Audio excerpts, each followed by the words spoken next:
bienvenido a Exprésala. Gracias por aceptar nuestra invitación a ser parte de este proyecto. ¿Cómo ves tú la responsabilidad del Estado en materia de garantía de derechos humanos y, bueno, desde tu experiencia también en la academia, por ejemplo, para los derechos sociales? El tema de derechos sociales es un tema que yo lo retomé con mis alumnos en una clínica de Ecuador. Y para mí era como muy importante los derechos sociales porque son los derechos que tienen que ver con la desigualdad de la sociedad. Claro, y tú encuentras en derechos humanos teorías que te hablan de la exigibilidad de unos derechos que son privilegiados, que históricamente se han teorizado y que son estos derechos civiles y políticos. Y luego ves estos derechos que la academia dominante no los da mucha importancia, que ni siquiera los tiene en sus constituciones, los países de Europa y Estados Unidos no los tienen incluidos, y para nosotros es sumamente importante. Entonces, claro, una primera conquista que han logrado los movimientos sociales en Latinoamérica es constitucionalizar los derechos sociales.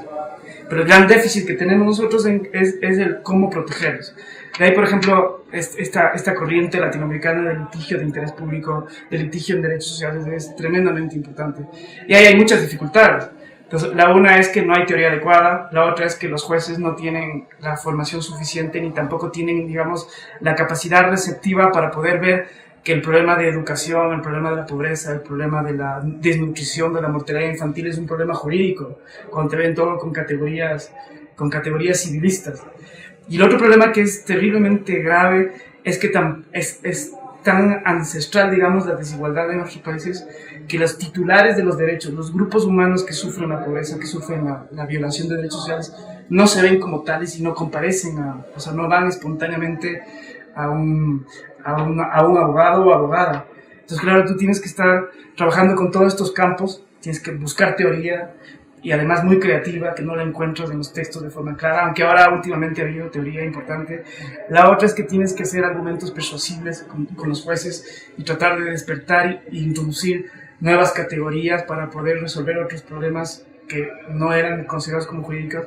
Y la otra es encontrar a las víctimas que estén dispuestas a meterse en este horror de la judicialidad, de la demanda y todo lo que significa el acceder a un servicio al que nunca han ido y al que tampoco es como muy amigable.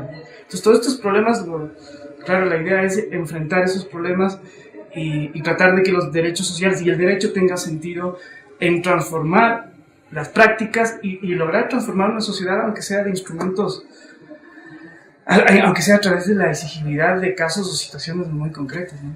Y en la región estamos experimentando, por ejemplo, había unas nuevas constituciones. Digamos, hay unos países que están generando nuevas constituciones, entre esos Ecuador. Y en esa explicación de los problemas, ¿cuál crees tú que sea el fenómeno social al que pretenden responder principalmente esas nuevas constituciones?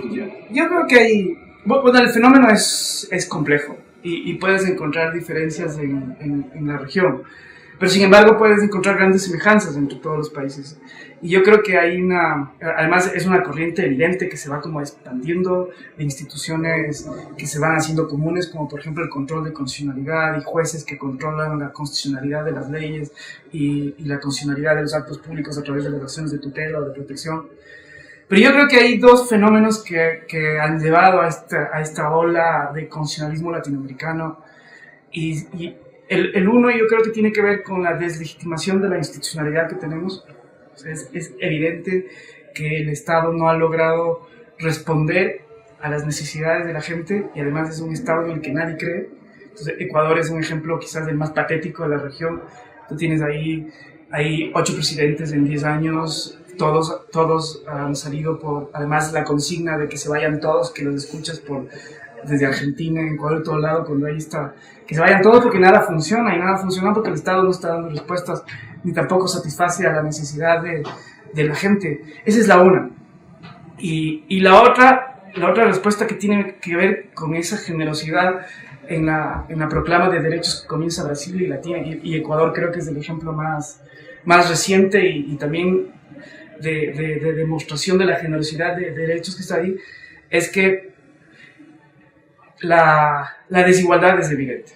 O sea, ha habido en los años 80, 90 una eclosión de movimientos sociales y todos los movimientos sociales están exigiendo un trato más igualitario en términos sociales y también un trato más respetuoso a la diversidad.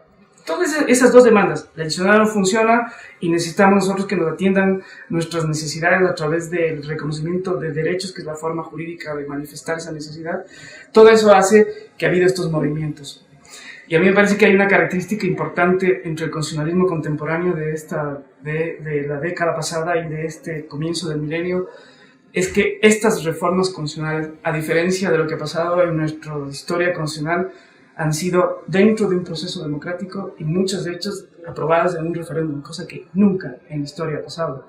Yo creo que hay evidentemente una respuesta jurídica y claro, el reto es ¿va a funcionar estas reformas constitucionales? ¿Cómo se las implementa? Y hay un reto enorme. Porque si identificamos estos problemas, identificamos esas tensiones, para allá iba mi siguiente pregunta. ¿Cuál es el reto del derecho en Latinoamérica y cuál es en ese sentido el reto de las facultades de derecho en Latinoamérica? El reto evidente es implementar esa promesa y esa utopía que está en nuestras partes dogmáticas de nuestra Constitución. Ahí hay un reto enorme. O sea, y ahí creo que el rol de los abogados no puede ser única ni tampoco exclusiva. Nosotros tenemos que aprender de otras disciplinas, tenemos que interrelacionarnos, tenemos que desarrollar todas esas promesas que están a través de las garantías. Las garantías son múltiples. O sea, yo creo que hay un error de pensar que solamente a través de la garantía jurisdiccional se puede cumplir toda esa promesa de derechos. Ecuador fue en eso muy innovador y pensó también en garantías que no son jurisdiccionales, sino también son garantías de política pública y garantías también de todo el Estado que tiene capacidad de normar. Ecuador se hizo un esfuerzo enorme de tratar de vincular a todos los poderes del Estado a los límites y los mandatos de los derechos humanos. Claro, y ahí uno dice, el abogado y la universidad, ¿cómo entran?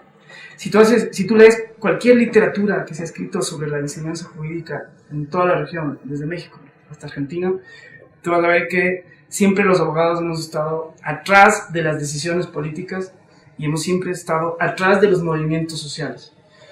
Y cuando hemos entrado siempre a restringir la posibilidad. Siempre hemos dicho, hasta acá no llega el derecho, eso no hay cómo, la legitimidad activa es un problema, tienes que hacer una demanda, los requisitos de esta demanda son estos. Y hemos sido realmente, como ya decía Novoa Monreal en los años 70, hemos sido realmente un obstáculo al cambio. Ahí hay un llamado enorme de que la institucionalidad, el Estado y el derecho tiene que ser transformador. Eso nos dicen las reformas. Y tú vas a ver la cultura jurídica en las clases de derecho y los libros que escribimos, en cambio nos dicen, tienes que ser conservador. Y ahí hay un problema. Quizás de Colombia es una excepción enorme en la producción científica, pero en general incluso cuando vas de aquí a una librería, pero cuando vas a otros países vas a encontrar que los abogados seguimos pensando en la teoría del cheque, en la teoría de las obligaciones, en el derecho. Acá ahí encuentras una diversidad literaria que es importante, hay pluriculturalidad, la transformación, la criminalidad vista desde otro, la interdisciplinaridad y todo eso. Pero yo creo que nosotros tenemos que romper ese paradigma cultural de esa teoría pura del derecho que nos dijo, ustedes tienen que hacer un análisis, su objeto de estudio es la ley y nada más, y nosotros creo que tenemos que abrir ese primer objeto de estudio y pensar que la ley está dentro de un contexto, y es un contexto desigual, de inequidad, de exclusión.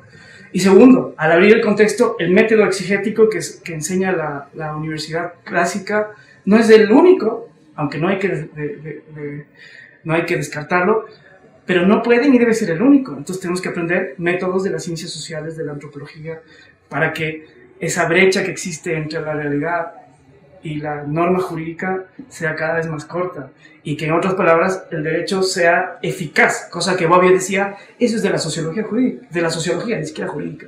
Y Kelsen decía, eso no es la justicia y eso no es un problema del derecho. Entonces yo creo que ahí está la responsabilidad. Tenemos que acercarnos a la gente, tenemos que facilitar tenemos que ser servidores de la gente, tenemos que construir la transformación y ser creativos en las respuestas. Pues Ramiro, muchas gracias por tus respuestas y por tu tiempo, por hacer parte de este proyecto de Exprésala, y a ustedes esperamos también que nos sigan acompañando con más entrevistas.